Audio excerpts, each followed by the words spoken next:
ডাঙৰ পাৰ্টিত যাব ওলাইছো কিন্তু তোক মই লৈ যাবা মোৰ লগত লাচে লাগে জানা না অ মাইনু ডাঙৰ পাৰ্টিত যাব ওলাইছো কিন্তু তোক মই লৈ যাবা মোৰ লগত লাচে লাগে জানা না মোক নিবা আৰু তোমাৰ কিয় লাজ লাগে? সিমান ডাঙৰ পাৰ্টি সিখান জানা না মস্ত ডাঙৰ পাৰ্টি তোক নিবা মোৰ লাজ লাগে এইকাৰণে তইতো একো নাজানা তই বুৰ্বক বুৰ্বক হৈয়ে থাকলি আৰু যিখান তাতে মোৰ পাৰ্টি হ'ব পাৰ্টিখনত অসমীয়াত তো কায়ো কথা নকয় চবে ইংলিছত কব তোক লৈ মই না লাজতে পৰো নপৰা দে তুমি লাজত। কিয় লাজত পৰিবা? মই তোমাৰ কিবা লগতহে যাম, মই তাতে একো নকওঁ নহয়। তাতে যদি তই যাই পাৱাৰ পিছত কোনোবাই যদি তোক সোধে হোৱাট ইজ ইয়ৰ নেম তই কি কবি কচোন ক হোৱাট ইজ ইয়ৰ নেম? মই কেনেকে জানিম? তুমি মোক শিকাই দিয়া, তেতিয়া মই কব পাৰিম নহয়। তুমি যেনেকে শিকাই দিয়া সেনেকে কম মই।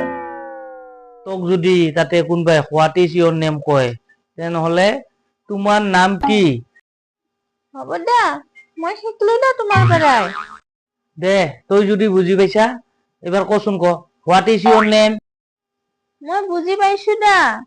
তুমি লাজ নপোৱা নহয়। পাৰ্টিত যদি কোনোবাই সোধে হোৱাট ইজ ইয়ৰ নেম সেনকে কয়, তেতিয়া মই কম তোমাৰ নাম কি।